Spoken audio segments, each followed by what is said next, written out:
My breath caught in my throat as I opened the door. There stood my ex-husband Ellis, as infuriatingly handsome as ever, and next to him his imposingly stern mother, Lorraine. "What the hell are you doing here?" I demanded, blocking their entry. Ellis flashed his signature dazzling smile. "Aren't you going to invite us in, Bryn?" I crossed my arms. "Absolutely not. How did you even know where I lived?" Lorraine huffed indignantly. "We asked your sister, though I can't fathom why she'd tell us after how dreadful you treated our Ellis." My jaw dropped in disbelief. The audacity! I straightened my back and met Lorraine's glare. "You have 10 seconds to explain yourselves before I call security." "Bryn, dear, no need for threats," Ellis interjected gently. "We merely want to discuss our living arrangements now that the unnecessary hostility from our split has faded." "Living arrangements? Is he serious?" He stood there perfectly poised in his designer suit, as if this were a business deal. I almost laughed at the sheer lunacy. "Ellis, if you think for 1 second that I'd ever allow you back into my life—" "We understand you're still emotional," Lorraine interrupted, "which is why Ellis and I have decided I will move in as well temporarily to ease the transition." Transition? Now I knew they'd lost their minds. I stepped forward, backing them towards the elevator. "Let me make this crystal clear. There is nothing to transition back to. We are divorced." Ellis's smile faded, his voice taking on a hint of steel. "Don't be rash, Bryn. You may regret it." "A warning? From him?" My temper flared.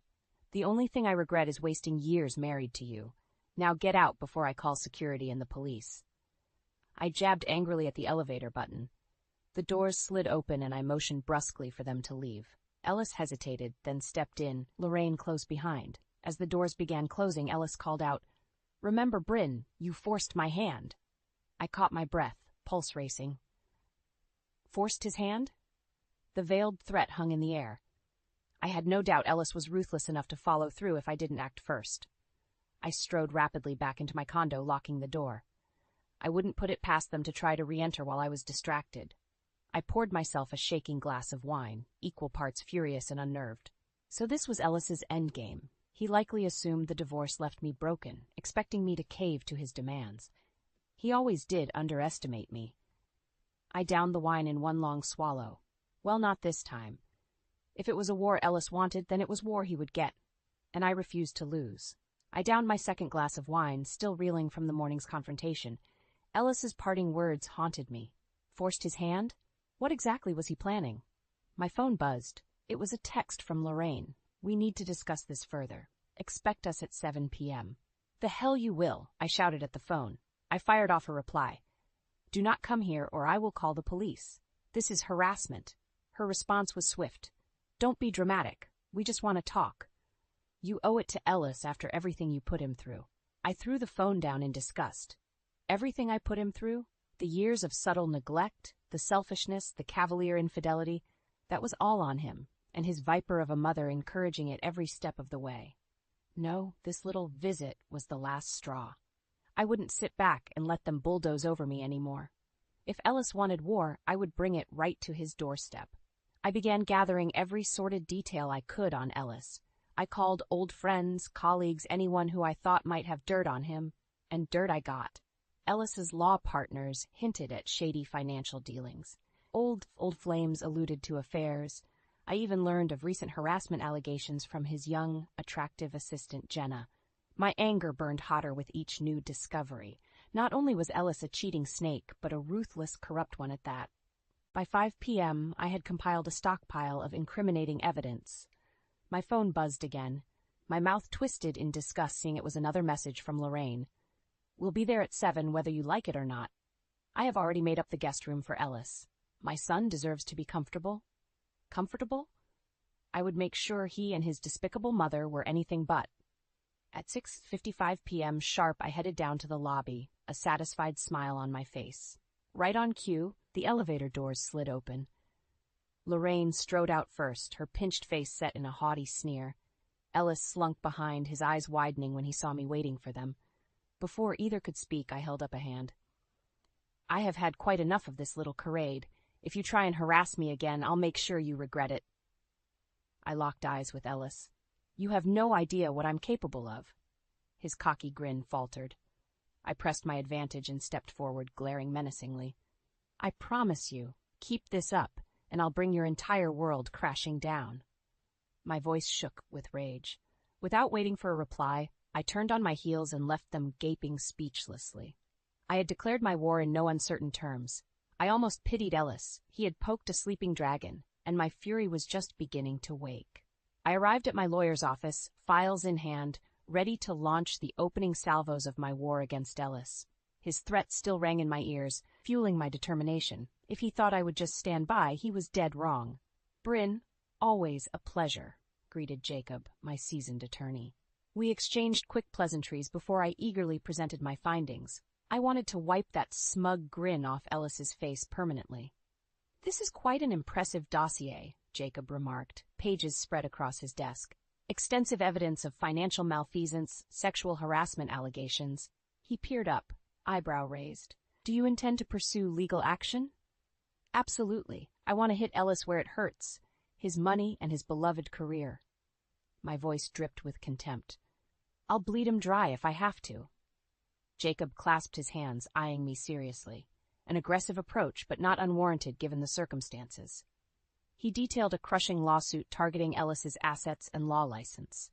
My pulse quickened as he described levying accusation after accusation, toppling the empire Ellis had built on lies. I left Jacob's office charged with predatory purpose. The battlefield was set, and I would emerge victorious, no matter the cost. Ellis had awoken the beast inside me, and I would have my revenge. That evening I received a series of desperate texts from Ellis. "We need to talk. Lorraine is frantic. She invested her life savings in my latest development project, and now the funding has collapsed. We're facing financial ruin if I can't access additional capital right away. Please, I'm begging you." I stared coldly at his groveling messages. Ruin? He didn't know the meaning of the word. But he would soon enough. "Bryn, please, Lorraine refuses to speak to me. You know how she gets. I swear I'll pay you back once this deal gets back on track." Sneering, I began typing a response when my phone suddenly rang. It was Ellis, likely calling to pathetically plead his case further. "What?" I answered sharply. "Bryn, thank God," Ellis's voice wavered desperately. "I know things ended badly between us, but you must help me." Must help him? I almost laughed at his audacity. In the background, I could hear Lorraine's shrill voice. "If you can't fix this, Ellis, you're no son of mine." I'd heard enough. "Ellis, our relationship died the second you betrayed our marriage vows the first time. I want nothing more to do with you or that harpy you call a mother." The line went silent except for Lorraine's strangled gasps. "Good, let them drown in panic." "Please, Bryn," Ellis implored weakly. "I'll tell you exactly what you can do, Ellis," I interrupted. "You can sign these divorce papers and terminate all contact. Maybe then I'll consider not ruining what's left of your career." Checkmate. The battle lines were drawn and my artillery was locked on target, now to fire at will. The silence on the line felt endless as I awaited Ellis's response. Finally, in a broken whisper, I heard him utter, "As you wish, I will sign the papers." His defeated words were sweet satisfaction. I promptly received the signed divorce decree, granting me a clean break along with a substantial settlement befitting my suffering. As an added bonus, Ellis included a sworn affidavit confessing to multiple infidelities. My lips curled maliciously reading his written admission of guilt. It would come in useful later to annihilate any remaining sympathy for him. I decided to also pursue action against his law license. Just because I had won my freedom didn't mean Ellis deserved to walk away unscathed. His beloved career would be the next casualty in my war against him. Over the following weeks, Jacob and I meticulously prepared complaint letters to the State Ethics Committee documenting Ellis's confessed adultery and chronicling accounts of his shady financial dealings. "This will undoubtedly trigger an official investigation based on the severity of accusations," Jacob commented as we finalized the exhaustive records. "It won't be pleasant for him. These committees rarely show mercy, especially with the hard evidence we're providing." Good, I thought, coldly. Let him be raked over the coals. He didn't deserve mercy or even basic compassion after what he did to me. Soon after submitting the complaints, I received satisfying updates of their swift and devastating impact. Ellis was placed under immediate review at his firm and barred from taking on new clients amidst the swirling accusations. Lorraine also kept involuntarily involving herself, as I knew she would. She left me endless raging voicemails when the ethics investigation was announced, blaming me for trying to destroy Ellis over nothing. Destroy him? Oh, I was just getting started. Her shrill accusations only strengthened my resolve.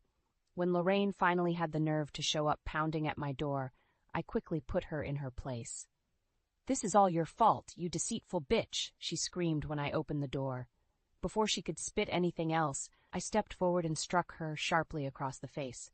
She staggered backwards in shock, eyes filling with tears. "Get the hell out, and if you ever come here again, the next slap will draw blood." I spat vehemently, slamming the door on her stunned face. Immediately, I filed for restraining orders against the both of them. I wanted the protection of the law to cement my separation from their toxicity.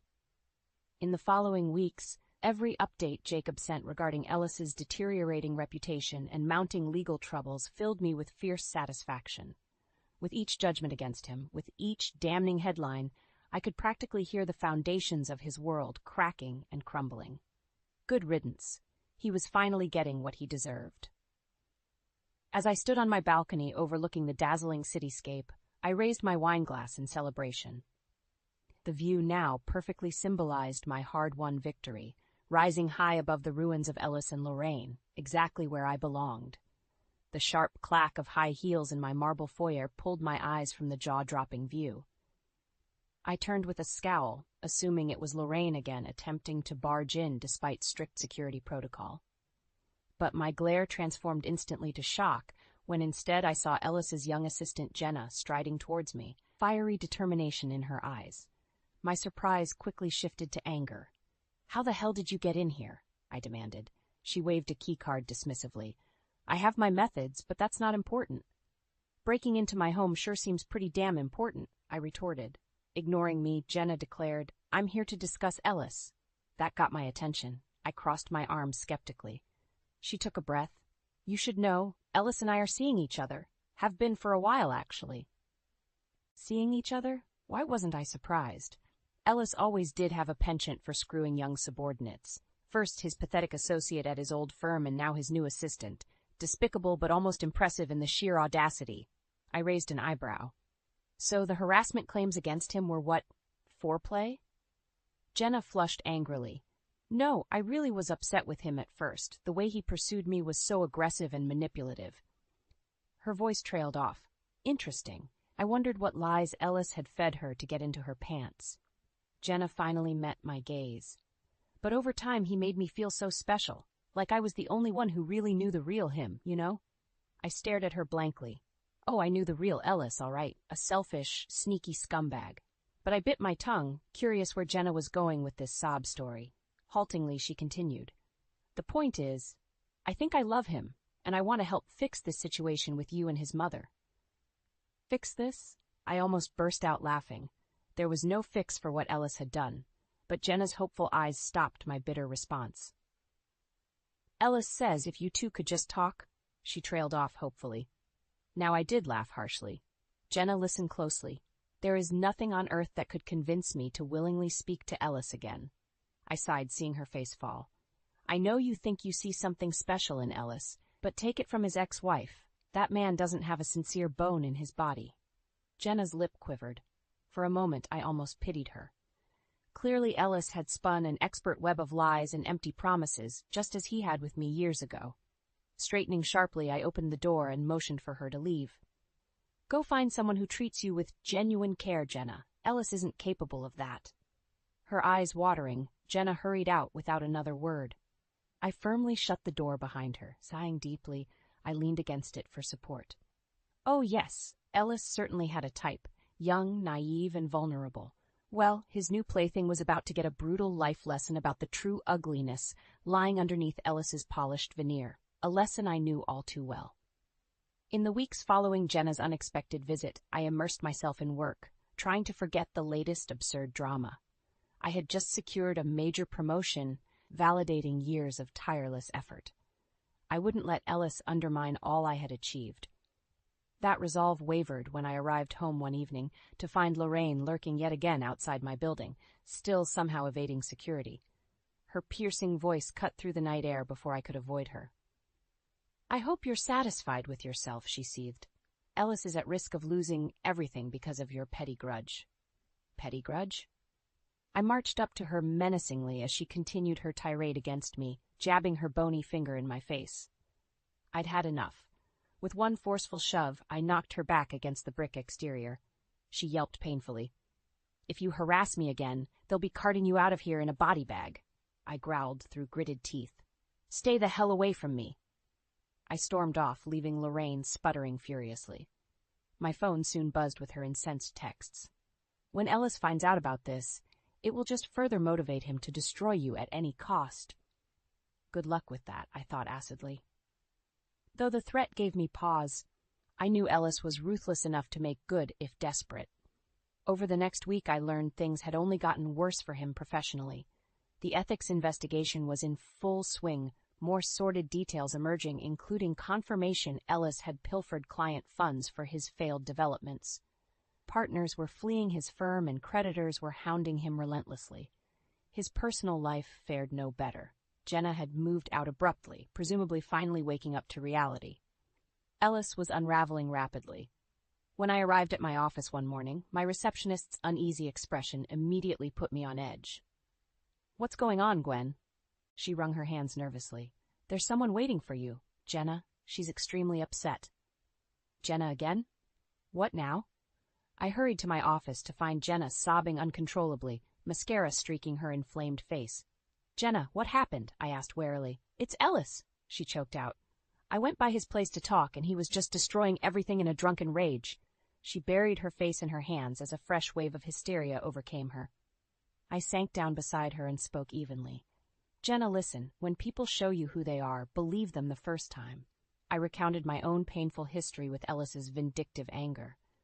Jenna lifted her head slowly, eyes widening with revelation. "Oh my God, Bryn, I am so sorry," she whimpered. "This whole time I thought you were just vengeful, but now I see Ellis clearly for the monster he is." I nodded gravely as she divulged new information on Ellis's violence and manipulation against her, cementing his abusive patterns. As Jenna composed herself, we agreed to coordinate with authorities on appropriate restraining actions. For her sake and mine, Ellis needed to face consequences. The law was about to get its claws in Ellis in more ways than he ever imagined, and I would not relent until he was shredded to pieces. I observed with quiet satisfaction as two uniformed officers firmly led a disheveled and belligerent Ellis down the precinct stairwell in handcuffs. His bellowing denials echoed through the cavernous atrium. Once outside, Ellis collapsed against the cruiser, appearing on the verge of hysterics. Good, I thought coldly, watching the bizarre scene through the station windows. Let him finally experience even a fraction of the torment he had so callously inflicted. I had coordinated closely with Jenna as well as Jacob to pursue immediate legal action against Ellis for assault, abuse, and violations of our restraining orders. The detailed accounts of his violence and manipulation left authorities with little recourse but to arrest him. That gratifying image was just the beginning. Over subsequent weeks, I was regular fixture at the courthouse, bearing witness to the comprehensive dismantling of Ellis's life. The ethics committee convened intense hearings, poring through reams of records I had supplied confirming not just Ellis's adulterous behavior, but willful professional misconduct. Account statements showed substantial sums Ellis had funneled from client estates into his own failed ventures. An open and shut case of embezzlement. I observed silently as Ellis took the stand, clamoring fruitlessly to defend himself. The prosecution interrogated him ruthlessly until he crumbled, admitting defeat. The slimy Ellis I had known had vanished, replaced by a shell of a man, broken and destitute. I couldn't tear my eyes away. The final nail in the coffin came days later. Formal notice of Ellis's disbarment. No more practicing law ever again. As Jacobs reviewed next steps, including potential jail time based on criminal financial charges, I saw years' worth of anguish finally lifting. I had won. Leaving the courthouse, I practically floated down the steps before a shrill cry of despair jarred me. Lorraine. In my satisfaction, I had almost forgotten about her. I watched, curious, as she desperately shoved through the crowd of reporters searching for Ellis. She finally spotted him retreating hastily towards a waiting town car. "Ellis, Lorraine cried pitifully, chasing after him. "You can't abandon me. I gave up everything for you." Ellis yanked the car door open angrily. "You and your foolish ambitions got me into this mess. I want nothing more to do with you," he spat venomously. The car sped off, leaving Lorraine standing alone, crestfallen. My heart almost went out to her before I swiftly quashed the thought. She deserved this too for enabling Ellis at every turn. I strode straight past Lorraine's hunched form without a word. I had finally excised their poison from my life completely. Glancing back, I saw Lorraine turn slowly, her sunken eyes meeting mine one last time, filled with pain and true understanding of betrayal. I held her gaze indifferently, then shifted away. The hot sun beat down on me as I departed, but I had never felt such lightness. True justice was done. Now to live my life wholly and completely free. Sighing deeply, I sank back into my office chair, basking in the glow of a radiant sunset bathing downtown in golden hues. I glanced contentedly around the spacious corner suite, a visible testament to my professional successes since leaving Ellis's toxicity behind. I had swiftly risen through the executive ranks to spearhead major marketing campaigns that propelled our firm to record profits. Recognition followed, including well-deserved promotions and industry accolades, affirming my strong leadership vision. Gone were the days of simmering resentment and emotional turmoil that had defined my marriage to Ellis. In its place now stood confidence, self-assuredness, and clarity of purpose. I embraced my seat at the table and reveled in hard-won autonomy. The board was even grooming me for an imminent CEO role, acknowledging my instrumental role in recent triumphs. My throat tightened unexpectedly with emotion. God knows Ellis and Lorraine would have ruthlessly exploited my position and earnings for their own selfish agenda, just as ruthlessly as they had our marriage. Now there were no parasitic ties hindering my ascent. I had clawed my way to the top alone on sheer grit and refusal to be defeated. And I was just getting started. A light rap at my door pulled me from my thoughts. I waved my assistant Devon in cheerfully. His amiable competence and organization were indispensable. "Here is the market analysis you requested," he said, handing me a freshly bound presentation. "Also, your guest has arrived downstairs." I smiled broadly, heart quickening. "Excellent. Send him up, please." Moments later, I heard a firm knock. I opened the door to find Ryan standing there, looking striking as ever in a tailored suit, his warm brown eyes crinkling into a smile as he gave me quick kiss. His stable warmth was exactly what I needed after years wedded to Ellis's turbulent chaos. We reconnected by coincidence when Ryan joined the firm's legal team, finding chemistry still lingered from our college days. An easy rapport quickly blossomed into a blossoming relationship on my terms and timing. Ryan was more than willing to accommodate, showing genuine care and respect. No pressure, no suffocation, just unwavering support. I invited Ryan to sit on the plush sectional and popped a celebratory bottle of Dom Perignon I had been saving for this special milestone. I regaled him with the latest positive developments, confidence growing with each effervescent sip. Ryan listened attentively, interjecting words of encouragement and pride in my accomplishments. I realized suddenly I hadn't felt this secure in my entire adult life. Ryan wrapped his arms around me reassuringly, as if reading my thoughts. No, with him I had found an equal partnership, one grounded in trust and healthy boundaries, the very foundation Ellis had torpedoed. Gazing out at the glittering skyline abuzz with possibility, I nestled contentedly into Ryan's sturdy embrace. The sweet taste of triumph filled my mouth, more rich and satisfying than the finest champagne. I had awoken from the nightmare years ago. Now at long last I could bask fully in the dawn of blissful new beginnings.